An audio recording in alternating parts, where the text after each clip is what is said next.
देखिए, शुभ समाचार में सबसे पहले बात जो है देवभूमि उत्तराखंड की करने जा रहे हैं हम सरगम। और यहाँ चारों धाम के कपाट जो है श्रद्धालुओं के लिए बाकायदा खुल चुके हैं। आज सुबह 7:10 पर बद्रीनाथ धाम के कपाट जो है खोल दिए गए। इस मौके पर बद्रीनाथ धाम मंदिर को 15 क्विंटल फूलों के साथ बाकायदा सजाया गया। 6 महीने के अंतराल के बाद पारंपरिक विधि विधान के साथ पूजा अर्चना के बाद ये कपाट खोले गए हैं। अखंड ज्योति के दर्शन करने के लिए सैकड़ों की संख्या में जो है श्रद्धालु वहां पर पहुंचे।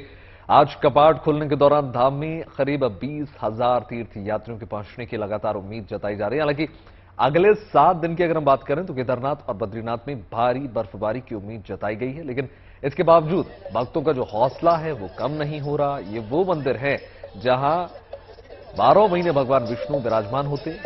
सृष्टि के 8वें बैकुंठ धाम को बद्रीनाथ के नाम से जाना जाता है। मान्यता यह भी है कि भगवान विष्णु यहां 6 महीने विश्राम करते हैं और 6 महीने भक्तों को दर्शन देते हैं। तो वहीं दूसरी मान्यता यह भी है कि साल के 6 महीने मनुष्य भगवान विष्णु की पूजा करते हैं। बिल्कुल, और बाकी के 6 महीने यहाँ देवता भगवान विष्णु की पूजा करते हैं। इस तरीके की पौराणिक मान्यता यहाँ की है। इसमें मुख्य पुजारी खुद देवर्षि नारद होते हैं। 4 धाम यात्रा 22 अप्रैल से शुरू हो चुकी है। गंगोत्री, यमुनोत्री और केदारनाथ धाम के कपाट पहले ही खुल चुके हैं। उसकी तस्वीरें जीएनटी पर हम आपको दिखा चुके हैं। और अब बद्रीनाथ धाम के कपाट भी खुल चुके हैं। इस वक्त आप अपनी टीवी स्क्रीन पर 6 भव्य तस्वीरें देख सकते हैं। देखिए, भगवान बद्री विशाल के कपाट खुलने के दौरान नारायण के दर्शनों की पहला झलक पाने के लिए जो श्रद्धालु थे वो कतार लगा के खड़े हुए थे। तस्वीरें आप देख सकते हैं, उनके चेहरों पे हर्षोल्लास यहां पर नजर आ रहा है। मंदिर को भव्य तरीके से सजाया गया है। मनमोहक तस्वीरें आप इस वक्त तस्वीरों पे देख सकते हैं।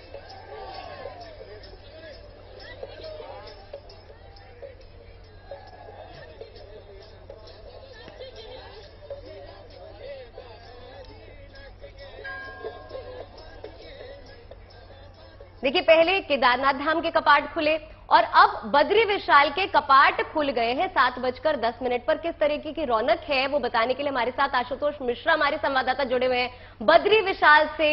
देखिए, इस दिन का इंतजार 6 महीने तक रहता है श्रद्धालुओं को। आप वहां पर मौजूद हैं। मौसम भी वहां पे कुछ ठीक नहीं है। सुबह तो हल्की बूंदाबांदी भी दिख रही थी, बर्फबारी भी रुक रुक कर हो रही है।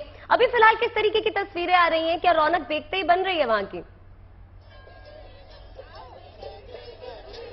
अगर आप रौनक देखना चाहें तो मैं दीपक बिष्ट को कहूंगा एक बार अपने आसपास सिर्फ कैमरा घुमाएं। ये जो गढ़वाली लोग हैं, चमोली जिले का विशेष नृत्य बाबा के सम्मान में यहाँ चल रहा है। ये तस्वीरें इसीलिए वो जोश, वो उमंग, वो आस्था का सैलाब यहाँ टूटा है बाबा बद्रीनाथ के धाम में। और ठीक मेरे पीछे जैसे कपाट खुले हैं, सीढ़ियों पर भक्तों की भीड़ देख करके अंदाजा लगा सकती हैं कि चाहे बरसात हो चाहे बर्फबारी हो, इस आस्था के और इस विश्वास की शक्ति के आगे कोई भी खराब मौसम उन्हें हरा तो नहीं सकता कम से कम। और इसीलिए गीत संगीत के माहौल में बाबा बद्री विशाल के नारों के साथ तमाम सारे लोग, और जहां के आंकड़ा 20,000 की बात है, ये संख्या शायद ज्यादा भी हो सकती है। आप ये भी देखें कि 3 साल महामारी जब चारों धाम की आगे कोई रोक टोक नहीं है, किसी तरह की पाबंदियां नहीं है और व्यवस्थाओं के नाम पर जब लोग लगे हैं। देखिए, गढ़वाली नृत्य जब होता है ना, गढ़वाली संगीत बाबा के लिए, आपको एक झलक उसकी भी सुनवाते हैं। शंभू बोले एक हाथ डमरू, शंभू बोले एक हाथ डमरू, शंभू बोले नाथ शंभू भोले, नाथ शंभू भोले, नाथ शंभू भोले, नाथ शंभू भोले। अगर आप पहाड़ में है और पहाड़ के रंग, पहाड़ की परंपरा, वहाँ की संस्कृति सभ्यता नहीं देखी तो क्या देखी? क्योंकि बाबा के धाम और समाधि के डॉक्टर ब्रजेश सती भी हमारे साथ जुड़ रहे हैं। एक विशेष प्रसाद लेकर के आए हैं। बहुत लोगों तक ये नहीं पहुंचता, लेकिन कम से कम उस प्रसाद के ही आप दर्शन कराएं, लोगों तक पहुंचे। और विशेषता क्या है? क्योंकि अब तो कपाट खुल गए, श्रद्धालुओं की भीड़ है। ये अगले जो 6 महीने हैं ये कैसे होंगे? देखिए, आशुतोष जी ने जैसा कहा, इस तरह का दृश्य जो है शायद ही भारत में कहीं देखने को मिलता हो कि सामने भारत हमारे आराध्य हो और यहाँ पर जो मां नंदा की स्तुति की जा रही हो। मेरे हाथ में जो प्रसाद है इसे घृत कमल कहते हैं। ये यहाँ से 3 किलोमीटर की दूरी पर जो माणा गांव है, जो ये पारंपरिक वेश देख रहे हैं आप, इसी गांव की 5 कन्याएं जब कपाट बंद होने की प्रक्रिया शुरू होती है तो वो कन्याएं जो है व्रत रख के कपाट बंद से पहले इस घृत कंबल को बुनती है। भेड़ की उनकी बनी होती है प्राकृतिक रूप से, और इसको बुनती है। इसको घी में डुबोया जाता है और कंबल बनाया जाता है ताकि बाबा को चढ़ाया जाता है, ताकि नारायण को जो है ठंड ना लगे। और इस घृत कंबल से नारायण को ढक दिया जाता है।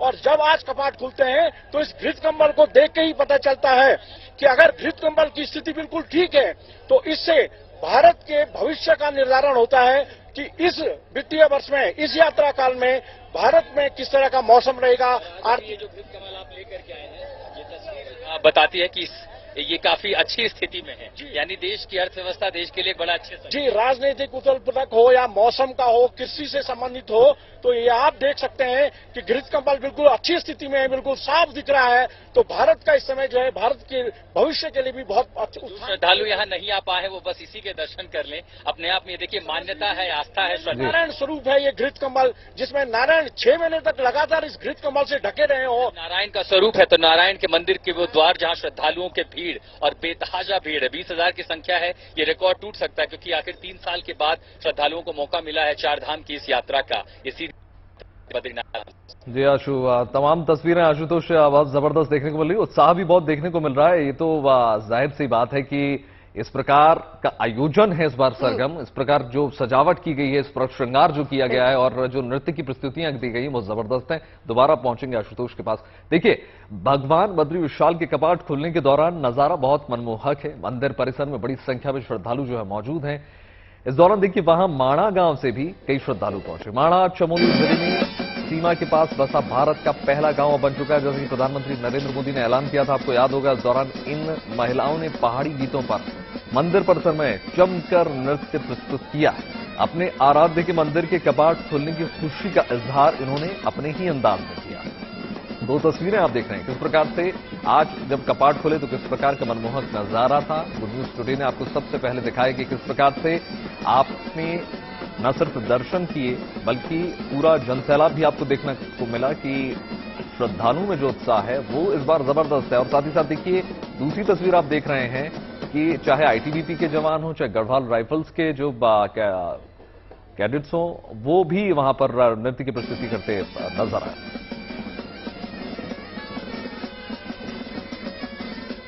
मंदिर परिसर में मौजूद श्रद्धालुओं ने अपने आराध्य की स्तुति के भजन गाए। कई बुजुर्ग महिलाएं भी इस खराब मौसम में भगवान के दीदार के लिए वहां पहुंची। तस्वीरें अपने आप में बहुत कुछ यहाँ पर बयां कर रही हैं। बेहद मनमोहक तस्वीरें। 15 क्विंटल फूलों से बद्री विशाल को यहाँ पर सजाया गया है। और दूसरी तरफ आप देख सकते हैं आईटीबीपी का दस्ता, जिस तरीके से वैभव अभी बता रहे थे कि आईटीबीपी के दस्ते की जो धुन है वो यहाँ पर आपको सुनाई दे रही है और उत्साह भक्तों के चेहरों पर नजर आ रहा है, क्योंकि काफी लंबा इंतजार करना होता है। और देखिए, उत्तराखंड में जो 4 धाम यात्रा होती है उसकी शुरुआत भी इसके साथ ही हो गई है। 4 पड़ाव इसके होते हैं, गंगोत्री, यमुनोत्री, केदारनाथ धाम, जिसके कपाट पहले ही खुल चुके हैं। जीएनटी के माध्यम से आप तस्वीरें पहले ही दिखा चुके हैं और आज बद्री विशाल के कपाट भी खुल गए हैं। तो 2 तस्वीरें आप देख सकते हैं। और पहाड़ की जो संस्कृति है, क्योंकि वैभव मैं तो खुद पहाड़ से आती हूँ, तो बहुत ही खूबसूरत होती है। और ये तस्वीरें अपने आप में दिखा रही हैं, बड़ी ही खूबसूरत, बड़े ही भव्य दृश्य है। मंदिर को बड़ी खूबसूरती से यहाँ पे सजाया गया है। श्रद्धालुओं में जोश और उत्साह है।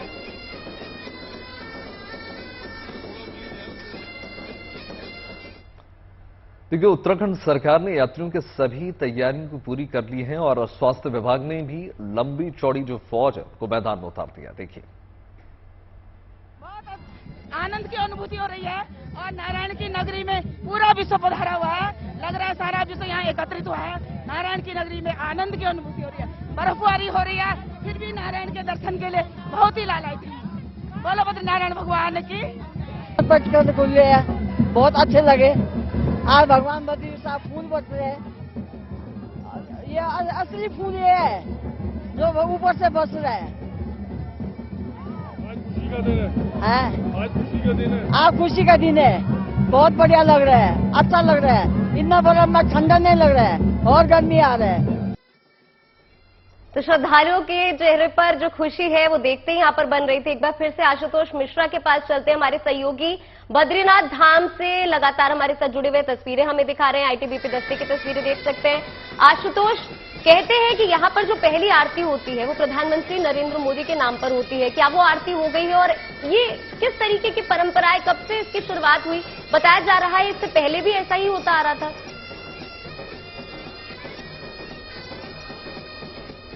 के तहत है कि पहली आरती प्रधानमंत्री की ही नाम पर होती है। और अभी देखिए जैसे कि श्रद्धालुओं के लिए द्वार खोल दिए गए, पूजा अर्चना चल रही है, लेकिन इसके बाद से भी भगवान का विशेष श्रृंगार होगा। उसके बाद उनको भोग चढ़ाया जाएगा।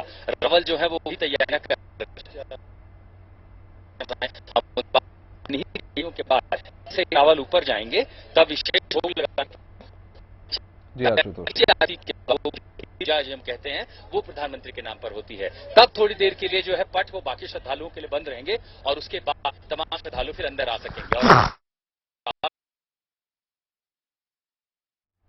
जी हाँ, देखिए आशुतोष आपको लगातार तस्वीरें दिखा रहे थे कि किस प्रकार से न सिर्फ सुरक्षा की तमाम इंतजाम किए गए हैं, बल्कि अगर हम साज सज्जा की बात करें, मेडिकल कैंप्स की बात करें, या फिर मौसम विभाग को लेकर जो तमाम अलर्ट्स जारी किए जाते हैं वो भी तमाम तरीकों से दिए जा रहे हैं। कोई भी चूक ना हो सके इस बार सरगम, इस प्रकार की तमाम व्यवस्थाएं की गई हैं। और देखिए लंबी लंबी कतारें आपको देखने को मिल जाएंगी। और आशुतोष, एक बात तो मानना पड़ेगा कि सरकार भी इस बार मुस्तैद है और प्रशासन भी इस बार जबरदस्त तरीके से चप्पे चप्पे पर नजर रखने की मूड में है, क्योंकि देखिए अगर बात श्रद्धालुओं की होती है तो उसमें बुजुर्ग भी शामिल होते हैं। आशुतोष, उसके अलावा जगह जगह पर आईटीबीपी है, एसडीआरएफ है, अगर कोई आपदा आ जाती है उसके लिए एसडीआरएफ की तैयारी। और एक बार मैं आपको वो पंक्तियां दिखाना चाहूंगा श्रद्धालुओं की, इसी को यही एक सबसे बड़ी चुनौती, तो इसी के लिए वो व्यवस्थाएं की गई थी। मसलन जो सप्त कुंड है वहाँ लोग जो डुबकी लगा रहे हैं, कोशिश की जा रही है कि वहां पर भी कोई नीचे नदी के आसपास न जाए। हर तरह के खतरे को देखते हुए, मौसम की चुनौतियों को देखते हुए जगह जगह पर मेडिकल कैंप है, एडवाइजरी जारी जो लोग स्वास्थ्य जिनकी समस्याएं हैं वो मेडिकल चेकअप कराएं, दवाइयां लेकर के आए, पूरी व्यवस्था के साथ आए। और यही क्योंकि अपने आप में सबसे बड़ी चुनौती बन जाती है चार धाम यात्रा के लिए। देखिए 2-3 महीने तो बेहद स्मूथ हो जाते हैं, लेकिन जब मानसून होता है वो बहुत मुश्किल हो जाता है। और उसकी ऐसे में तो यात्रा पे आप देखते हैं जिस पर काफी फर्क पड़ता है, फुटफॉल कम हो जाता है। लेकिन अभी चूंकि शुरुआत है, सितंबर अक्टूबर में आप देखेंगे रावल पीछे हैं, रावल महाराज जो भी बुला रहे वही बात करना चाहते हैं। हम कोशिश करेंगे कि अगर उन तक भी उनकी आवाज भी पहुंचाएं। यहाँ से जितने संत पुरोहित महात्मा पुजारी हैं, हर कोई बद्रीनाथ धाम से तमाम पूरे देश के लिए, पूरे विश्व के लिए यहाँ से न सिर्फ संदेश बल्कि अपने आशीर्वाद भी भेज रहे हैं। तो देखिए शानदार तस्वीरें भी आप लगातार देख रहे हैं किस प्रकार से जो तमाम तस्वीरें हैं ना सिर्फ गढ़वाल से निकल कर आ रही हैं बल्कि समूचा हिंदुस्तान वहां पर पहुंच रहा है। आशुतोष माफ कीजिएगा, आवाज थोड़ा कनेक्शन में प्रॉब्लम हो रहा है, हम आपको पूरी तरीके से सुन नहीं पा रहे हैं, लेकिन जाहिर सी बात है उत्साह तो बहुत जबरदस्त देखने को मिल रहा है इस बार। आशुतोष, एक बात आपसे जानना चाह रहा हूं विशेष रूप से मेडिकल कैंप की अगर हम बात करें, अगर हम मेडिकल कैंप को समझने की कोशिश करें और तमाम इंतजामात को समझने की कोशिश करें कि किस प्रकार से श्रद्धालुओं को देने की कोशिश की गई, अगर उसको आप एलेबोरेट करना चाहें। मेडिकल सेंटर इसलिए मान लीजिए अगर कोई किसी को आवश्यक जरूरी पड़ती है, इमरजेंसी एम्बुलेंस भी है, खासकर हाई ऑल्टीट्यूड एम्बुलेंस, वो व्यवस्था की गई है। दवाइयों के लिए जगह जगह पर कैंप है, किसी तरह की अगर जरूरतें हो तो वो मुहैया कराई जा सके। यहाँ तक कि आर्मी से जो ट्रेन देश भर के अलग अलग राज्यों से डॉक्टर बुलाया गया, वो इसलिए क्योंकि यहाँ पूरे हिंदुस्तान से लोग आते हैं, दक्षिण से हैं, पूरब से, पश्चिम से हैं, तो भाषा समझने में ना दिक्कत हो। तो इस बार आप समझिए कि व्यवस्थाओं में कल 2 लोगों की शिकायतें थी कि देखिए बिजली नहीं पहुंची, पानी नहीं पहुंची, लेकिन अपनी ओर से जो कोशिशें हैं, जाहिर संख्या जब ज्यादा होती है तो कई बार व्यवस्थाएं नाकाफी उसके आगे पड़ जाती हैं, लेकिन अपनी ओर से हर वो कोशिश है कि जरूरत की चीजें हो, खासकर स्वास्थ्य इमरजेंसी अगर होती है तो ऐसी दिक्कत ना हो, और उसके लिए पूरा प्रशासन, पूरी सरकार बद्रीनाथ धाम में मुस्तैद है। आने वाले 5 मई को चंद्र ग्रहण लगने वाला है और हम आपको बताते हैं कि चंद्र ग्रहण के नकारात्मक प्रभाव को कम करने के लिए क्या कुछ उपाय करने चाहिए। रिपोर्ट देखिए।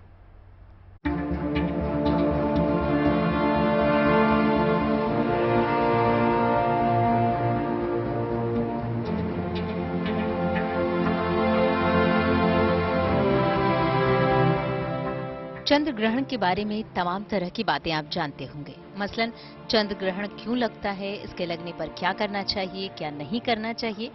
लेकिन चंद्रमा के बारे में क्या आप ये जानते हैं कि इसे मन का कारक माना जाता है? हर ग्रह की उच्च या नीच दशा का जनजीवन पर गहरा असर पड़ता है। ज्योतिष शास्त्र के मुताबिक चंद्रमा एक शुभ ग्रह है। ये सौम्य और शीतल प्रकृति को धारण करता है। ग्रहों में इसे स्त्री स्वरूप माना गया है। चंद्रमा को मन का कारक माना जाता है। इसका सीधा असर शरीर और मन पर पड़ता है। वैदिक ज्योतिष शास्त्र में राशिफल का पता करने के लिए चंद्र राशि को आधार माना जाता है। जन्म के समय चंद्रमा जिस राशि में स्थित होता है वो जातकों की चंद्र राशि कहलाती है। किसी व्यक्ति की कुंडली से उसके चरित्र को देखते समय चंद्रमा की स्थिति बेहद अहम होती है, क्योंकि चंद्रमा सीधे तौर पर हर व्यक्ति के मन और भावनाओं को नियंत्रित करते हैं। जिनकी कुंडली में चंद्रमा अच्छा होता है उसे बलवान कुंडली माना जाता है। सूर्य व्यक्तित्व को आकर्षक बनाते हैं तो चंद्रमा मन को मजबूत करते हैं। चंद्रमा की उच्च स्थिति मन में सकारात्मक विचारों का प्रवाह करती है, जबकि चंद्रमा की नीच स्थिति परेशानी वाली होती है। इससे हमेशा मानसिक उथल-पुथल की संभावना रहती है। हालांकि चंद्रमा की नीच स्थिति के चलते होने वाले नुकसान से बचने के लिए उपाय भी बताए गए हैं। भगवान भोले शंकर ने चंद्रमा को मस्तक पर धारण किया हुआ है, इसलिए उन्हें चंद्रमा का देवता कहा गया है। क्योंकि चंद्रमा के स्वामी भगवान शंकर हैं, इसलिए उनकी पूजा आराधना करने से लाभ मिलने की मान्यता है। चंद्र ग्रहण के बाद भी भगवान शिव की पूजा की मान्यता है, जिससे ग्रहण का प्रभाव कम हो। 5 मई को साल 2023 का पहला चंद्र ग्रहण लगने जा रहा है। माना जाता है कि चंद्र ग्रहण के समय वातावरण में सबसे ज्यादा नकारात्मक ऊर्जा फैलती है, इसलिए ग्रहण के प्रभाव को कम करने के लिए कई उपाय बताए गए हैं। मसलन चंद्र ग्रहण के बाद स्नान करना जरूरी माना जाता है। बासी भोजन नहीं करने के लिए कहा जाता है। पूजा घर समेत घर को गंगा जल से साफ करना जरूरी माना जाता है। ग्रहण के बाद दान करने को बेहद शुभ माना जाता है। वैसे जानकारी के लिए बता दें कि इस चंद्र ग्रहण में सूतक काल नहीं लगने जा रहा है, क्योंकि ये उपज छाया चंद्र ग्रहण होगा, जिसे वास्तविक चंद्र ग्रहण नहीं माना जाता है। Bureau report, good news today. और अब रुक करते हैं सूडान का, जहां फंसे भारतीयों को वापस लाने के लिए मोदी सरकार ऑपरेशन कावेरी चला रही है।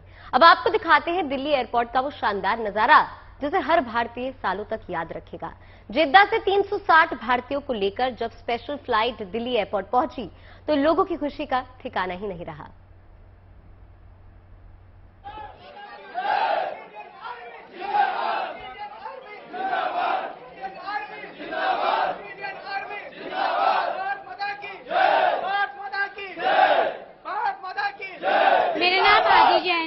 मैं सूडान में रहती थी 10 साल से।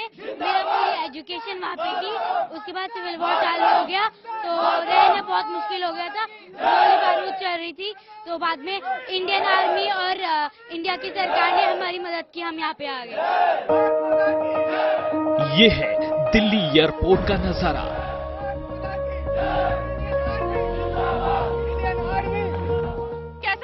सफर आपका कैसा लग रहा है? आपको भारत आके अच्छा है। 22 तारीख को निकला हूँ, अभी तक पहुँचा हूँ। 22 तारीख को निकले थे, अब आप पहुँच गए। कैसा लग रहा है आपको अपनी धरती? घर पे पहुँच कर अच्छा लगेगा। घर कहाँ है आपका? यूपी गोरखनाथ के पास। बहुत बहुत बधाई देंगे उनके लिए, मतलब हाँ, हम लोग की जान बचा लिए। जब तक जिंदा रहेंगे तब तक उनके लिए हम आभारी रहेंगे। ये खुशी है सुरक्षित अपने वतन लौटने की।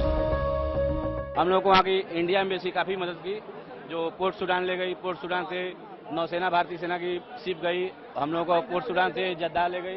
फिर जद्दा से सऊदी अरब का इंडिया गवर्नमेंट के हिसाब से जो भी मदद मिला बहुत अच्छा मिला हम लोग को। ये सुकून है सूडान में जारी हिंसा के बीच से बाहर आने का। इंडिया गवर्नमेंट ने बहुत सपोर्ट किया और हम सेफ यहाँ आए, ये बहुत बड़ी बात है। बहुत डेंजरस था, इसमें हम छूट गए। ये मैं गवर्नमेंट की बहुत बहुत शुक्रिया, नरेंद्र मोदी जी की बहुत बहुत शुक्रिया देना चाहती हूँ। धन्यवाद। जेद्दा से 360 भारतीयों को लेकर विमान जब दिल्ली एयरपोर्ट पहुंचा तो हर तरफ चेहरे कुछ ऐसे खिल उठे। सूडान से आने वाले भारतीयों के रिश्तेदार भी काफी संख्या में एयरपोर्ट पहुंच चुके थे। अपने करीबियों को सकुशल देख उनकी खुशी झलक उठी। बहुत बढ़िया, मिलने के बाद बहुत बढ़िया, अच्छा लग रहा है। चिंता हो रही थी आपको इनकी? 10 दिन से बहुत चिंता हो रही थी। अभी दोनों भाई हैं हमारे, इन्हें हम लेने के लिए आए हैं। अभी हम सोने कहाँ लेके जा रहे हैं? राजस्थान लेके जा रहे हैं, सीकर से। सूडान में हालात कितने मुश्किल हैं, वहां से आए भारतीयों ने इसे बयां किया। सूडान से रेस्क्यू करके 360 भारतीयों को दिल्ली लाए गए। हमारे साथ मौजूद है एक यात्री जो सूडान से अभी आए हैं। सर, क्या हालात है सूडान में अभी? सूडान में खार्तूम में हालात ठीक नहीं है। इवन जो मॉल्स वगैरह हैं, जो भी हैं, उसके लूटे जा रहे हैं। हमें मतलब जैसे हम कांटेक्ट में हैं लोगों से तो विजुअल्स आते हैं, जो लोकल हमारे वहाँ पे फ्रेंड्स हैं वो कह रहे हैं, इवन जो लोकल्स भी हैं वो भी शहर से, जो खार्तूम शहर से हैं उससे छोटे शहर हैं जो मदनी है, अतबरा है, जो उनके अपने होम कंट्री जैसे गांव हैं वहाँ पे शिफ्ट हो रहे हैं। वो कह रहे हैं एक बार सिचुएशन थोड़ी नॉर्मल होगी, क्योंकि वहाँ पे उनको भी डर है। इवन वो भी अपने खार्तूम को छोड़ के अपने घरों को बंद करके अपने अपने गांवों में जा रहे हैं। जैसे ही सूडान में हालात मुश्किल हुए, इंडियन गवर्नमेंट ने एक ऑपरेशन कावेरी चलाया, जिसके तहत पहले सूडान पोर्ट आपको लाया गया, फिर जेडा लाया गया। क्या कहेंगे आप ऑपरेशन कावेरी के बारे में? ऑपरेशन कावेरी बहुत ही सक्सेसफुल और बहुत ही सही ऑपरेशन मैं कहूंगा जो इन्होंने हैंडल किया है। पोर्ट जर्नी जो है लैंड की है पहले, then from Port Sudan to Jeddah both the operations are there. Navy ships हैं, इंडियन एयरक्राफ्ट के प्लेन्स हैं, तो एज पर द अवेलेबिलिटी जो भी अवेलेबल हैं, लोग अवेलेबल हैं, उसके हिसाब से लोगों को बोर्ड करके जेदा लाया जा रहा है। और जेदा में भी इंडियन स्कूल में अरेंजमेंट है, बहुत अच्छे अरेंजमेंट किए हैं उन्होंने। जैसे ही लोग लैंड करते हैं उनको आगे इधर पहुंचाया जा रहा है। मौत के मुंह से निकल कर आए भारतीयों ने सरकार की कोशिशों को सराहा और ऑपरेशन कावेरी की जमकर प्रशंसा की। इसलिए हम कहना चाहूंगा, प्रधानमंत्री जी के कावेरी मिशन के नेतृत्व में हमें काफी सपोर्ट मिला और हम यहाँ तक सेफली पहुँच पाए हैं। और हमारे सुब्रमण्यम जयशंकर साहब, उनका बहुत बहुत बहुत बहुत धन्यवाद, दिल से धन्यवाद। सूडान से भारतीयों के आने का सिलसिला भी जारी रहेगा, क्योंकि अभी भी हजारों भारतीय वहां फंसे हुए हैं और उन्हें सुरक्षित वापस लाने के लिए ऑपरेशन कावेरी जारी है। ये सिर्फ पहला जत्था था जो भारत आया था, अभी ऐसी और फ्लाइट्स हैं जो भारत आएंगी। सूडान में हालात बहुत ही खराब हैं, वहाँ रह रहे भारतीयों को सुविधा पहुंचाने के लिए लगातार ऑपरेशन कावेरी का जो है वो सुचालन किया गया है। पहले इन्हें सूडान पोर्ट पहुंचाया गया, फिर इन्हें वहां से जेडा पहुंचाया गया। अब जेडा से ये दिल्ली आए हैं, दिल्ली से ये अब लोग अपने अपने घर जाएंगे और वहां अपने परिवारजनों से मिलेंगे। कैमरा पर्सन साजिद के साथ अनामिका गौर, गुड न्यूज टुडे। देखिए, ऑपरेशन कावेरी के तहत सूडान में फंसे भारतीयों को सुरक्षित लाने का काम युद्ध स्तर पर जारी है। गुड न्यूज ये है कि सूडान से भारतीयों का चौथा दल भी जद्दा के लिए निकल चुका है। इसमें 136 भारतीय। हाँ, हम लोग की जान बचा ली। जब तक जिंदा रहेंगे तब तक उनके लिए हम आभारी रहेंगे।